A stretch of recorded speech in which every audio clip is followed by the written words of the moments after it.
Welcome to the Traveling Pogma YouTube channel. Today's video will tell you what you should know about the Visitax fee when flying into any of the airports in the state of Quintanaroo, Mexico.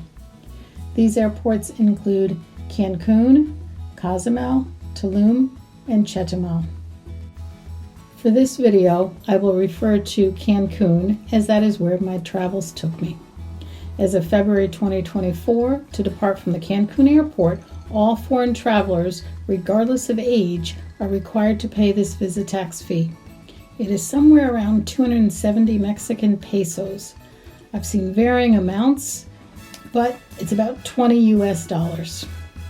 This cost is subject to change at any time. If it changes, I'm pretty sure it will cost more. I doubt it'll ever be less. If you have a Mexican passport, you are exempt from this tax. If you are leaving from anywhere in the Quintanaroo area, you do need to pay this tax. The one exception to that is if you are entering and departing from the southern border of Belize.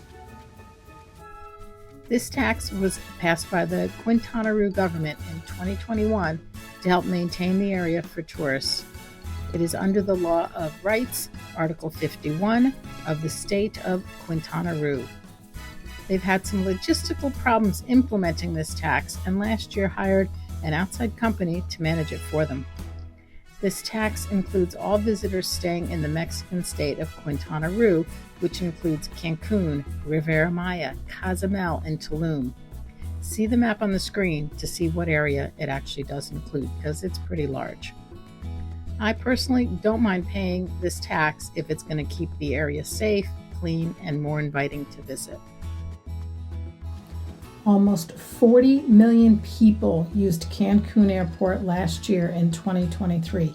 That's a lot of people and a lot of money.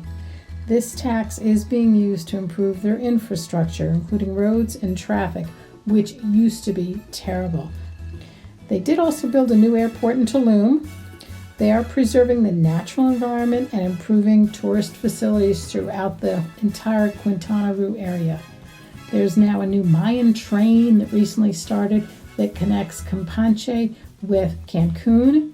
It does make 6 stops along the way, including Chichen Itza, which is one of the most popular tourist attractions in Cancun. This tax is not optional. Even though some people believe it's a scam, it is not. The real question is, how are they enforcing the payment of this tax? And what happens if you don't pay it? As of now, I've not heard of anyone being fined or having a problem not paying it. This Visitax is tied to your passport. So will the Mexican government come after you at a later time if you don't pay it? Will you have a problem entering Mexico on your next trip? Not sure, but I can tell you I'm a rule follower. So for me, it's not worth finding out over $20. It was pretty easy to process the tax payment online. Just make sure you use the correct website. There are several third-party vendors that charge you and you're still entering the same information. It's just that you're giving them like a $40 fee per person. For example, do not go to www.visitax.us. This website sure looks very official, but notice at the bottom it says the fee is $62 and it should be $20. It is not necessary to pay anyone to do this for you. Just make sure you go to the correct website.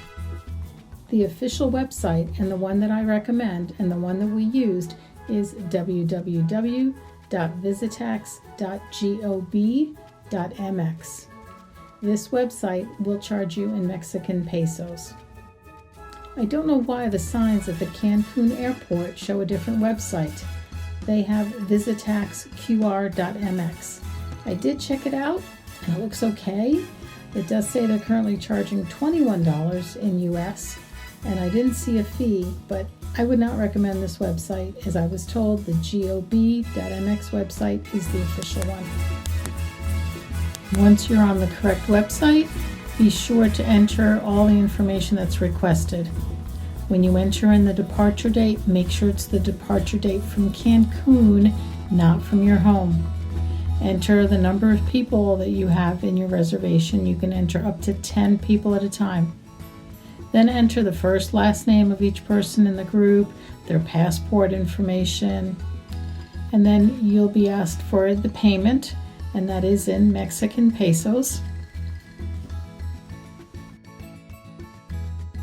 We had 16 family members traveling. One of the applications was entered with the arrival date instead of the departure date. An email to contact.us@satq.qroo.gob.mx, and they quickly fixed the date and sent a new QR code. And one of the applications had a last name misspelled. At the current time, they were unable to fix it. As it was only one letter misspelled and the passport number was correct, we decided to chance it. We had no issues. We figure if there was a problem, we would repurchase the Visitax at the airport. Once the application is complete, you'll receive an email confirming payment and the QR code. Be sure to keep the QR code handy, as they can request proof of its payment upon arrival and departure. None of the 16 of us were asked to show the QR code. It is tied to the passport, so it's possible that the TSA agents were able to see that the payment was made on their end and therefore not needing to ask us to show proof. In summary, the Visitax is not an option. It is the law and it must be paid. However, keep in mind, everything in the travel industry is subject to change at any time. This is the information as I know it in February of 2024. If you found this video helpful, please consider subscribing to our channel, hit that like button, and get out and explore the world.